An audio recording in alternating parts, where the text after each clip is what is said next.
நம்மள முக்கால்வாசி பேர் பிக் ஷாட் அப்படின்ற மூவியை பார்த்துருப்போம். அது 2008 ஃபைனான்ஷியல் கிரைசிஸை பேஸ் பண்ணி எடுக்கப்பட்ட மூவி. அதில் வந்து மைக்கேல் பரி அப்படின்னு ஒரு கேரக்டர் வரும். ஆக்சுவலாக அது ஒரு ரியல் பர்சன் தான். ரியல் பர்சனை பேஸ் பண்ணி தான் எடுத்திருக்காங்க. அந்த மூவியை வந்து ரியல் லைஃப்பில் நடந்தது தான் எடுத்திருக்காங்க. அதில் மைக்கேல் பரி கேரக்டர் பார்த்தீங்கன்னா அதுவும் வந்து ஒரு ரியல் பர்சன் தான். ஸோ அவர் வந்து ஆக்சுவலாக 2008 நடந்த ஃபைனான்ஷியல் கிரைசிஸை வந்து கரெக்டாக ப்ரெடிக்ட் பண்ணி அவர் வந்து நிறைய ப்ராஃபிட்ஸ் பார்த்தாரு. ரொம்பவே வந்து ஃபேமஸ் ஆனார் அதுக்கப்புறம். ஸோ இந்த மைக்கேல் பரி பார்த்தீங்கன்னா ஆக்சுவலாக கலிஃபோர்னியாவில் வந்து ஆக்சுவலாக ஒரு டாக்டர் படிச்சார். ஒரு எம்டி டாக்டர். ஆனால் டாக்டர் ப்ராக்டிஸ் பண்ணல. அதுக்கப்புறம் பார்த்தீங்கன்னா ட்ரேடிங் ரொம்ப இன்ட்ரெஸ்ட் இருந்ததுனால அவர் வந்து ரொம்ப இன்வெஸ்ட்மெண்ட் ட்ரேடிங்லாம் இன்ட்ரெஸ்ட் இருந்ததுனால அதை வந்து ரொம்ப தீவிரமாக பண்ணிட்டு இருந்தார். நிறைய வந்து இன்வெஸ்டிங் பண்ணார்.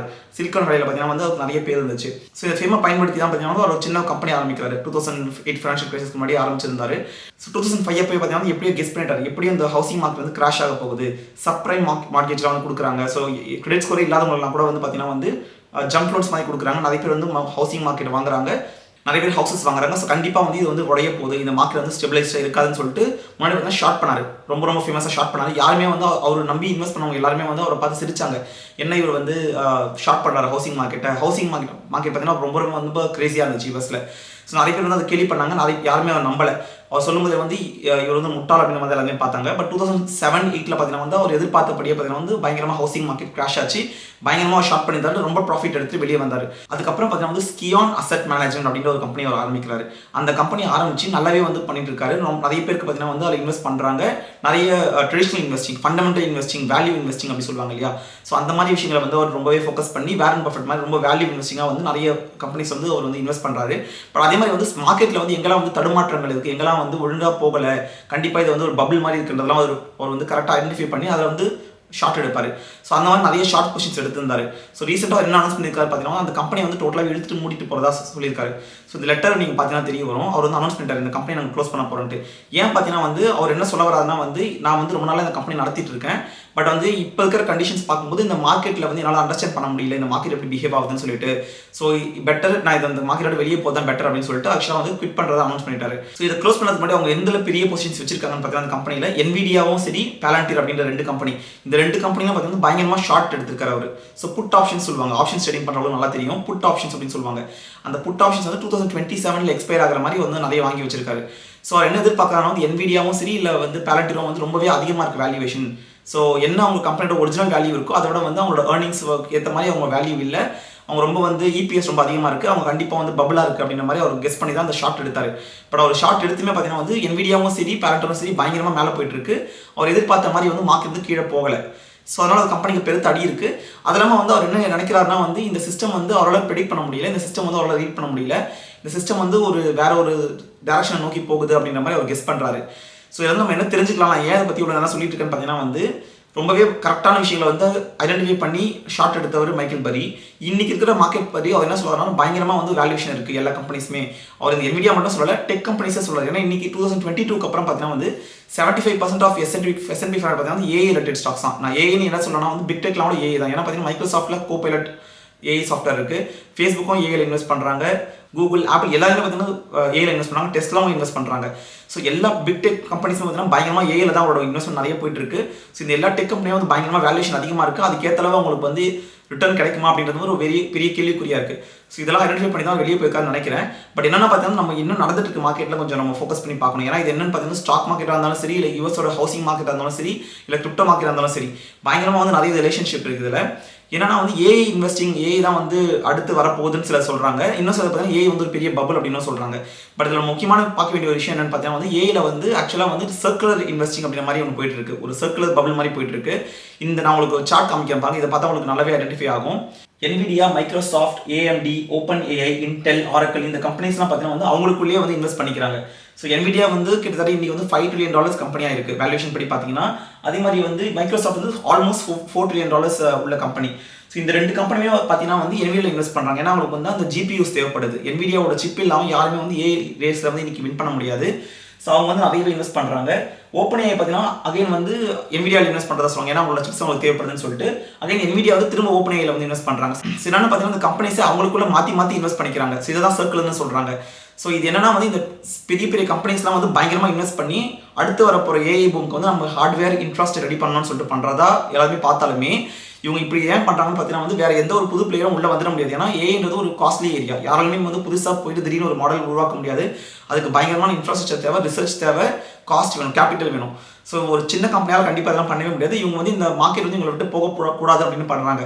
பட் என்ன நமக்கு ஒன்று நல்லா தெரியுதுன்னா வந்து கண்டிப்பாக வந்து எல்லா இந்த டெக் ஸ்டாக்ஸுமே வந்து பார்த்தீங்கன்னா பயங்கரமாக இன்ஃப்ளேட்டாக இருக்குது.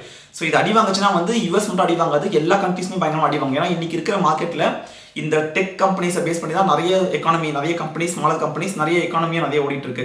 ஸோ இந்த கம்பெனிஸ் தான் அடி வாங்குச்சுன்னா, யூஎஸ் அடி வாங்குச்சுன்னா அதுக்கேற்ற மாதிரி மற்ற எமர்ஜிங் மார்க்கெட்ஸும் அடி வாங்கும். ஸோ இது வந்து நம்ம கண்டிப்பாக நோட் பண்ணி பார்க்கணும். ஏன்னா வந்து இதை வந்து ஜஸ்ட் நம்ம வந்து மைக்கேல் பரி இன்னைக்கு க்ளோஸ் பண்ணிட்டு போகிறது மட்டும் பார்க்காம இந்த சிஸ்டம் எப்படி ஒர்க் ஆகிட்டு இருக்குன்னு பார்க்கணும். ஏன்னா இந்த ஸ்டாக் மார்க்கெட் அப்படின்ற விஷயமே பார்த்தீங்கன்னா வந்து எப்படி ஒர்க் ஆகுதுன்னா வந்து எல்லாருமே வந்து இந்த கம்பெனி கண்டிப்பாக நாளைக்கு வந்து மேலே போகும், இந்த கம்பெனி வந்து நல்ல ப்ராடக்ட்ஸ் கொண்டு வருவாங்க, எக்கானமிக்கு ஒரு வேல்யூவேஷனாக இருக்கும்னு சொல்லிட்டு எல்லாமே வந்து ஃபியூச்சரிஸ்டிக்காக தான் எல்லாமே போய் வந்து இன்வெஸ்ட் பண்ணுறோம். நான் உட்பட யாருமே வந்து தெரியாத கம்பெனிஸ் வந்து அப்படியே போய் இன்வெஸ்ட் பண்ணுறது இல்லை. சிலர் வந்து இண்டெக்ஸ் ஃபண்ட்ஸ் மூலமாக இன்வெஸ்ட் பண்ணாலுமே முக்கால்வாசி பார்த்தீங்கன்னா வந்து எதில் இன்வெஸ்ட் பண்ணுவாங்கன்னா எந்த கம்பெனி வந்து நல்லா வந்து ஃபியூச்சர் பொட்டன்ஷியல் இருக்கோ அந்த இன்வெஸ்ட் பண்ணுவாங்க.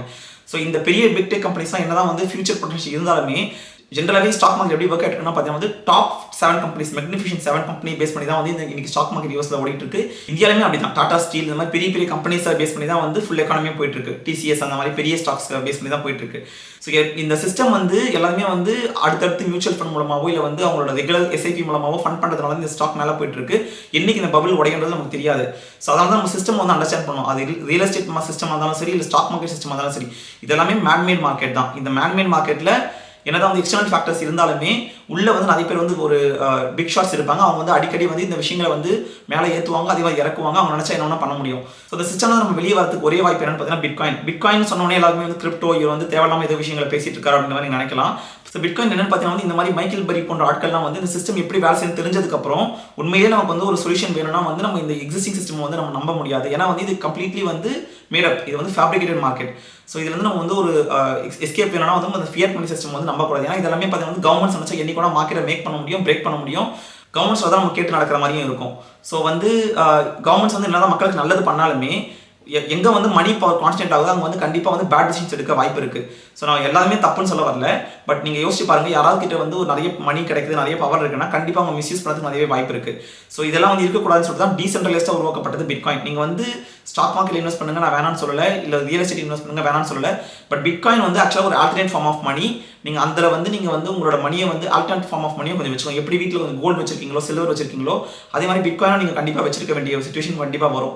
ஸோ அதனால் பிட்காயினை பற்றி அண்டர்ஸ்டாண்ட் பண்ண ட்ரை பண்ணுங்க. நிறைய பேர் வந்து கிரிப்டோ மார்க்கெட் இன்வெஸ்டிங் பண்ணுறோம், ட்ரேடிங் பண்ணணும் நிறைய பேர் உள்ள வராங்க. என்னன்னு தெரியாமே வந்து பிட்காயினை விட்டுட்டு மற்ற எல்லா கிரிப்டோ கரன்சிஸ் அதுவுமே பார்த்தீங்கன்னா கைண்ட் ஆஃப் ஒரு பாஞ்சி ஸ்கீம் தான்.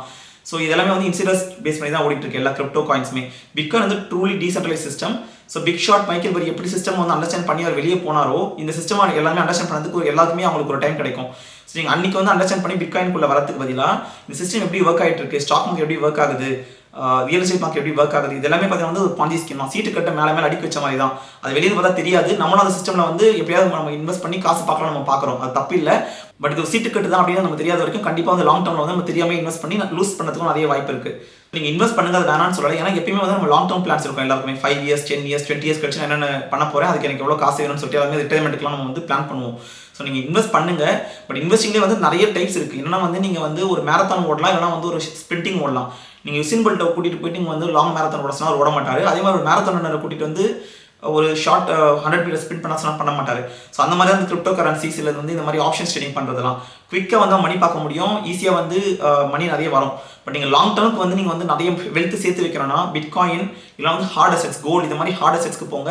கவர்மெண்ட் ஸ்பின் பண்ணுற ஃபேக் மணி கிட்ட போய் நீங்கள் வந்து மாட்டிக்காதீங்க. கோல்டு கண்டிப்பாக வாங்குங்க. கோல்டு வந்து அந்த காலத்துலேருந்து உருவாக்கப்பட்ட ஒரு ஒரிஜினல் ஃபார்ம் ஆஃப் மணி. அதை புறம் தள்ளிட்டு தான் இன்றைக்கி வந்து டாலர்ன்ற சிஸ்டம் உருவாயிட்டு இருக்கு, இந்தியன் ருப்பின்ற சிஸ்டம், நிறைய வந்து ஃபியாட் மணி சிஸ்டம் உருவாயிட்டு இருக்கு. ஸோ கோல்டு வாங்குங்க, பிட்காயின் வாங்குங்க. இதெல்லாம் வந்து அழிக்க முடியாத hard form of money. So bitcoin gold வாங்கி லாங் டர்ம் வச்சுக்கோங்க. கண்டிப்பாக உங்களுக்கு வந்து நிறைய உங்களோட ஃபியூச்சர் கோல்ஸ் வந்து அச்சீவ் பண்ண முடியும். 2008 ஃபைனான்ஷியல் கிரைசிஸ் நீங்கள்லாம் பார்த்துருப்பீங்க. ஸோ அந்த மாதிரி கண்டிப்பாக ஏஐ பபிள் வருமானது நீங்கள் கமெண்ட்ஸை ஷேர் பண்ணுங்கள். நீங்கள் என்ன நினைக்கிறீங்க இந்த ஏஐ பபிளை பற்றினது கமெண்ட்ஸில் போடுங்க. பிட்காயினை பற்றி நீங்கள் என்ன நினைக்கிறீங்க கமெண்ட்ஸை ஷேர் பண்ணுங்கள். இந்த வீடியோ பிடிச்சா லைக் பண்ணுங்கள், உங்கள் ஃப்ரெண்ட்ஸ்க்கு ஷேர் பண்ணுங்கள். தமிழ் பிட்காயின் சேனலுக்கு சப்ஸ்கிரைப் பண்ணுங்கள். நம்ம என்ன வீடியோ மீட் பண்ணலாம். தேங்க்யூ.